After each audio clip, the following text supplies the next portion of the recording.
Hey guys, what's going on? So I know it's been a while, like a week. Feels like it's been way longer than that, so please bear with me. Today we are talking about might and how to get stronger. So this is again going to be more geared towards like a beginner guide, because I guess more experienced players will know most of this stuff already, but we will get into some more specifics referring to like experience and how much you actually need to raise a character up to 80, the importance of mana circles and how you can get might very quickly from going through that. So with the summary out of the way, let's get started.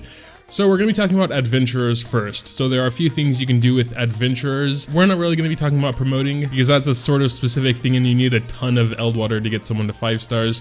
So we're mainly going to go into this assuming you're raising a 5-star already, or a 4 to 5 star, whatever. So the two main things you can do with your adventurer is raising their level, so using your gold crystals, as well as upgrading their mana circles. So let's go ahead and talk about leveling up first. There are several things which contribute to a character's might, but this first one, level, is only HP and strength.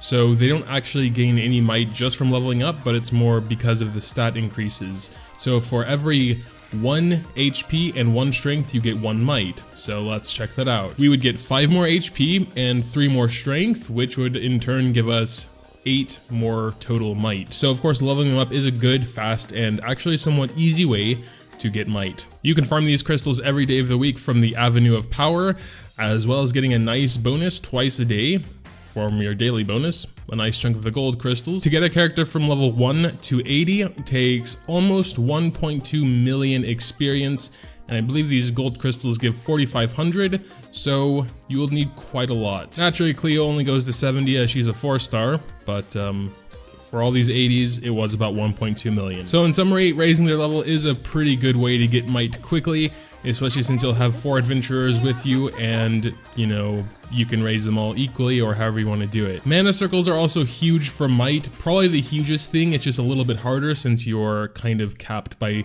the amount of mana you're able to have and farm and all of that. But we can go over this as well and talk about actually what's the best to get first when you just are focused on might and want to unlock a new piece of content so you can start farming that. We're actually going to be going to my Karina to show off that a little bit better. The biggest thing here for might is the upgrade skill nodes. So here, Raging Tide goes to level 3. This skill by itself will have a might value of 300. So for level 3, it's a might value of 300. For level 2, it's a might value of 200. And for level 1, it's 100.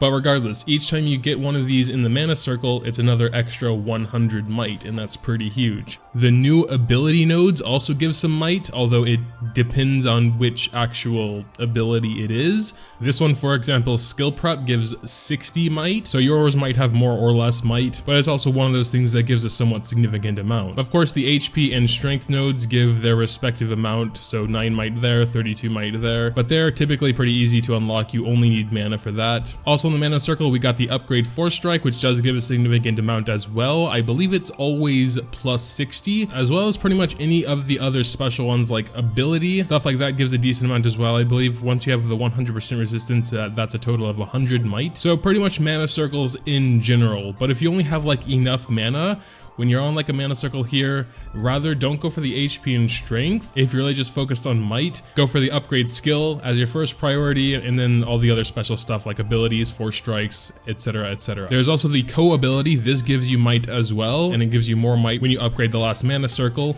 However, that costs a ton of Eldwater, and I think that should be one of your last priorities because of the Eldwater cost. And again, this may be different in different cases, but in Karina's case, her defense plus 7% gives her 110 might.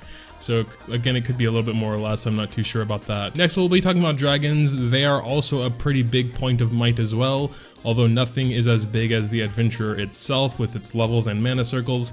But we can talk about that as well. We'll be using Pella as our example, as it's my highest raised dragon. So there are only a few things that contribute to a dragon's might, and that's going to be its HP and strength, again 1-to-1. Besides that, we have the skill Blazing Pillars, which gives him 100 might. I believe it's always the same regardless of the dragon. Level 1 of the skill will give 50 might, level 2 of the skill will give 100 might, and you get those by unbinding. And then the ability down here, Flame Strength plus 30, gives another 60 might.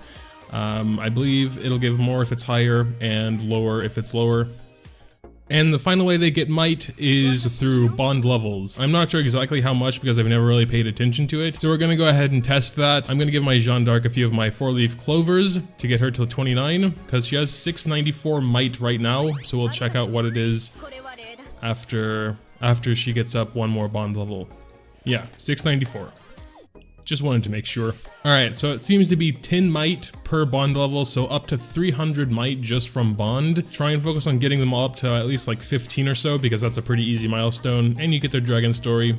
Get a few war mites as well. Next we're talking about weapons, which is almost straightforward until we get to elemental weapons, because I'm still not too sure how they work. But basically, again, it's HP and strength is might, plus another 50 or 100 for the skill. So since this is a level 2 skill, it'll give us 100 might. If it was level 1, it would give us 50. And as you can see, that is exactly the might it gets. If you add the HP and strength together and add 100 for the skill, that comes out to exactly 677. However, when it's an elemental weapon, you get bonus attuned stats.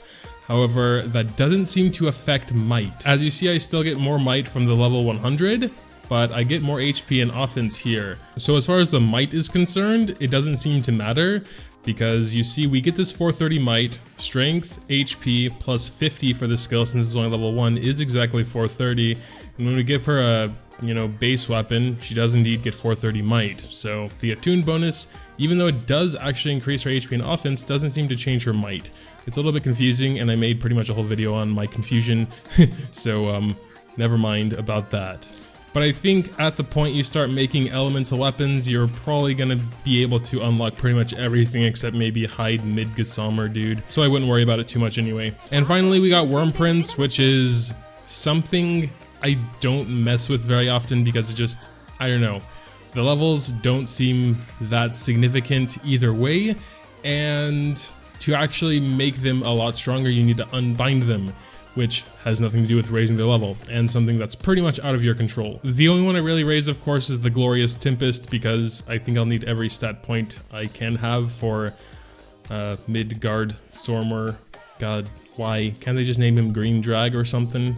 And these are pretty much the same, HP plus strength plus whatever stats these have. Of course, it's going to be different per Wormprint, but if we add the HP and strength together, that's 77. So obviously these two abilities combined have about 80 might. So it's not significant. And when you would upgrade it, like, a 5-star non-unbound can only go to level 40 anyway, it's still not going to do that much. It is about 40 extra might, so if you really need that 40 might, it is a good way to get that little extra amount. I did go ahead and raise a few of my favorite ones. This one is 2 times unbound. We got so many of those consecrated waters from the last event, I was like, why not? Just for curiosity's sake, we can go ahead and talk about the XP required for dragons, since we did that for the adventurers as well. So of course it depends on their max level, but if we consider someone like Pella, for example, we can get him up to level 100. Just from 70 to 100 takes 814,000. But from 1 to 100, it takes 1.25 million. And again, even these best dragon fruits only give what is like 4,500. So yeah, it's quite a grind. That's why that's why he's not level 100 yet. Also, I do like to always have a bit on hand, so in case I get a new dragon or something, I can get it up to at least a somewhat usable level immediately. And as far as level 1 to 100 Wormprints goes, it's a little less than dragons, about 940,000. Of course, you need a fully unbound 5-star Wormprint to even see that. It was probably in my last video. I mean, it could actually be different per Wormprint, but I did show maxing this from 1 to 100, so I don't know. You can double check that if you really want to, but you're probably not going to do that, and I don't blame you. And that's pretty much the sum of what makes a character's might and my recommendations. So mana circles are by far the fastest way to get might and the best way. However, it's not quite as easy as just farming Avenue of Power and getting them all up to level 80, because that also gives them a pretty significant boost to might. So those are the 2 things I would mainly be focusing on. Dragons are nice as well. Raise their bond, the 4 you're using. Focus on raising their bond first, because you can get a pretty significant might there. Getting 4 dragons up to level 15, equipping them on your 4 characters, that is 600 extra might there. That's a lot. If you have any questions, you can drop them down in the comments below. Anything else to say, drop it down there. If you're a level 150 Master Pro. You can also comment down below that you didn't learn anything and that, you know, other bully-like stuff. Anyway, that'll do it. Thanks guys, as always, for watching, and until next time.